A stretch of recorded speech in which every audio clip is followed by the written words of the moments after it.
Hello, everyone. Welcome back to Transform with Travel. Thank you so much for being here. We are a show that explores how travel can be a catalyst for growth, connection, transformation, change. We have been going through an incredible special series where we have been diving into intentional travel, how to plan a trip that's not just another getaway, but an experience that truly aligns with your goals, your values, whatever it is that you're going after in your life. How can travel help you get there? And it's not something that we talk a lot about. People talk a bit about mindful travel, intentional travel, healing while you're traveling, but that's not necessarily what I'm talking about. I'm talking more about from the lens of, okay, I have a goal of reducing my screen time on my phone because I want to be more present with my kids. On my next trip, I don't have to be on my phone because I'm not working. So I can actually use this time to put my phone away and have really intentional boundaries around what I'm using for my phone. Maybe I'm bringing a camera, like an actual camera. So I'm not taking my phone out to take pictures.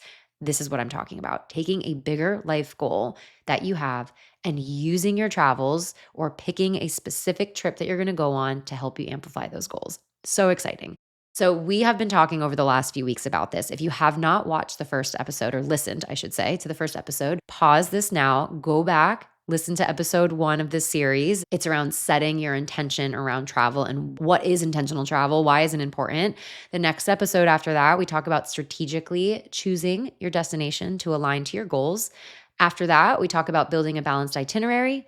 Last week's episode that you'll see just behind this one on the queue in the app is all about setting boundaries on your trip. And this episode I'm really excited about because this is where all the magic happens. This is about how to appreciate your trip and integrate the lessons that you learned into your life. So this means building on the excitement of the pre-trip, becoming aware of what you want to achieve, learn, grow, create on your trip. During the trip, understanding how to be aware and understanding how to bring presence into your trip to even be aware of all these lessons that are happening. And then post trip, what do you do? We all know what that's like to go have gone on an incredible trip. And then you're like, I'm going to do all these things. I'm going to walk every day. I'm going to eat a Mediterranean diet. I'm going to do yoga for 4 hours. And then you get home. And what happens after a week? Life sets in as it does. And we don't have 4 hours a day to walk and do yoga and cook fresh fish and do all the things. So why? Why doesn't that happen? And what can we do to help bring that, assimilate that into our life a little bit more? So, what I like to do before, during, and after trips is have a journal. Whether that's a journal that you use for all your trips, maybe it's a journal for every trip you take. If you go on as many trips as I do, that would be a lot of journals. Or maybe it's just a note section in your phone. Like maybe that's just something that you like to have instead of writing it down. I love the power of pen to paper, but totally up to you. I would break it down into 3 separate areas, right? Pre-trip, during trip, post-trip. So during your pre-trip, understanding what is your intention for this trip. And we talk a lot about this in the first episode of this series, is setting your intention to a larger life goal that you have. What is that intention? What is the feeling? How do you want to feel? We often focus so much on our trips about what we want to do, what we want to see, where we want to stay. Where is the question of how do I want to feel? Who do I want to be? I think about it from the lens of motherhood a lot when I go on my trips with my kids. Although, yeah, it's stressful and there's Cheerios everywhere and someone's probably crying in a corner. Usually it's me. But I always think, like, I get excited ahead of that trip thinking, this is my opportunity to slow down with my kids. I want to be present. I want to put my phone away. Visualize what I'm like, how I'm feeling, the feeling of having my kids with me, like everything. I think about it, how exciting it is to have this time together. And actually, there's a lot of research right now that shows the most excited, the happiest that you are about your trip, it's actually not during it and it's actually not after. It's before. You feel the most excited, the happiest in the anticipation of your trip. So harness that, use that as a tool to start building in this excitement around visualizing your intention, visualizing how you want to feel on the trip. How do you react to stressful situations when you travel? Because it happens. The flight's delayed, the taxis are striking, like things happen. Visualize ahead of time based on the intention that you have. How would you react in those situations? Take these prompts and journal on them. What's your intention? How do I want to feel? Who do I want to be on this particular trip? Then during the trip, using that journal or using the notes in your phone, writing down just what's one meaningful moment from today? What's one thing that I learned about the culture, maybe about the pace of life, about the destination that I'm in, about the government, about the way that they live? Or maybe the meaningful moment is, wow, I learned that I react to stress in this way and I didn't like that reaction. What can I do to mitigate that in the future? One meaningful moment could have just been a smile passed by and exchanged by two strangers, or the way that a stranger treated you like family. So just, it's super simple. What is one meaningful moment from that day that you had? Every single day, pick one meaningful moment. It could be something super big that happened or something as meaningful as I sat down and watched just the ocean for 30 minutes with no phone, no book, no podcast. That level of nervous system, like down regulation, how amazing did that feel? And then lastly, post trip, really taking some time, maybe like the day before you go home. I always like to, the day before I go home, any trip, I always like to sit down and kind of go through that trip, whether it's 4 days, whether it's 3 weeks, thinking about like what lit me up about this trip? What made me feel the most me? Was it walking every day? Was it eating healthy food? Was it surfing every day? Like nothing makes me feel more alive than when I get to surf multiple times on a trip. So understanding like what are the activities that I did? Maybe it was just spending time with my family so much. Like, wow, I need more time with my kids. Like understanding what activities lit you up during that trip. What environments was the city invigorating? Was the nature jungle invigorating for you? What did you learn about yourself on this trip? Were there any lessons learned? Were there any hard moments and challenges that you overcame? And then deciding from there how this trip will influence your actions and choices moving forward. So in our retreat business called R&R, you can look up upcoming retreats at travelwithrnr.com.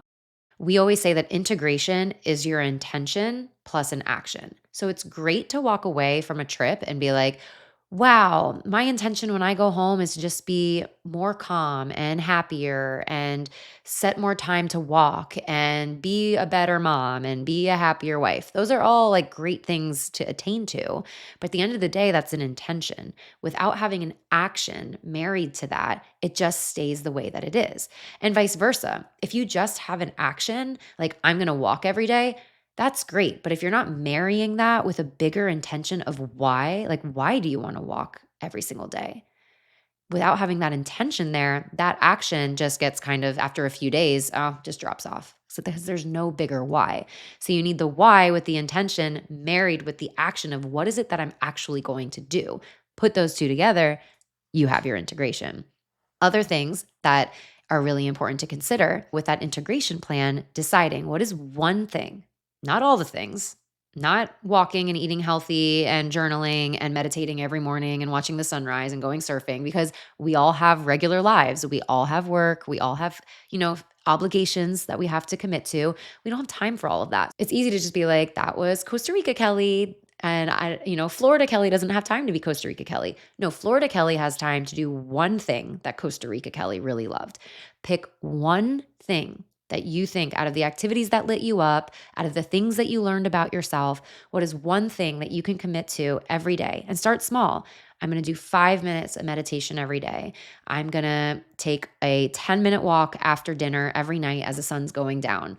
I'm going to take the time to sit outside in the sun during my lunch every day. Choosing things that you're kind of already going to have to do, choosing one thing, starting small with the amount of time that you're going to do it, and do it every day. Marry that with your intention, with your overarching life goal that you plan this trip around, and boom, you have something small, something attainable that you're able to grow with every day. Because eventually, when you do that habit every single day, it starts to become less of a, oh, I have to go do this thing. I have to go do this thing. All of a sudden, you are a person that just does that thing and your life begins to change. Things to also consider when you're thinking about integrating back home from a trip is how you come back home into work. So whether you work for yourself, whether you are, a 9 to 5 employee, whether you're a stay-at-home mom, it's all work. Creating a plan to reintegrate back into whatever work situation that you have. So if you happen to be a founder, an owner, an entrepreneur, setting as much time as you can after your trip, keep your out of office on for like 2 or 3 days. Even if you're in the office, keep your out of office on. Set the expectation that you will not get back to somebody for another few days. So it gives you some time. Just work through your inbox,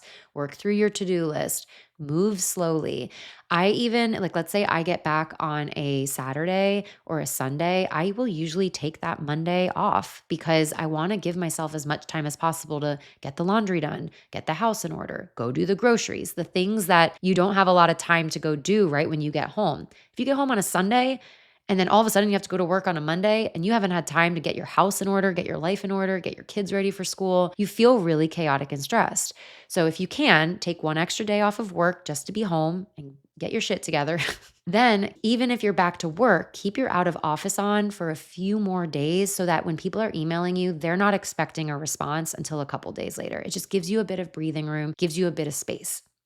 So, understanding that all of these tools that I'm giving you are just ways to be able to make travel feel lighter, make travel feel smoother and easier. Whether you have a challenging situation while you're traveling or not, these are all parts of our learning lessons to bring your travels to the next level in terms of intentionality, in terms of bridging them and aligning them to a bigger life goal. So, on the next episode, we are going to talk about all of my favorite travel resources, coaches, apps, websites, all the things that are going to help you bring your travels to life with a little bit more ease, a little bit more safety, perhaps a little bit more support, depending on who you work with. And we're going to talk all things apps, tech, coaches, support, all the things next week. All right, see ya. That's a wrap on today's episode. If you're feeling on fire and lit up to start planning the bucket list adventure you're craving, let's work together.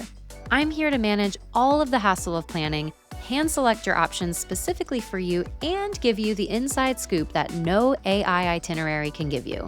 Click the link in the show notes to look through our pricing and packages. You're one click away from the adventure of a lifetime. This is your reminder to keep on exploring.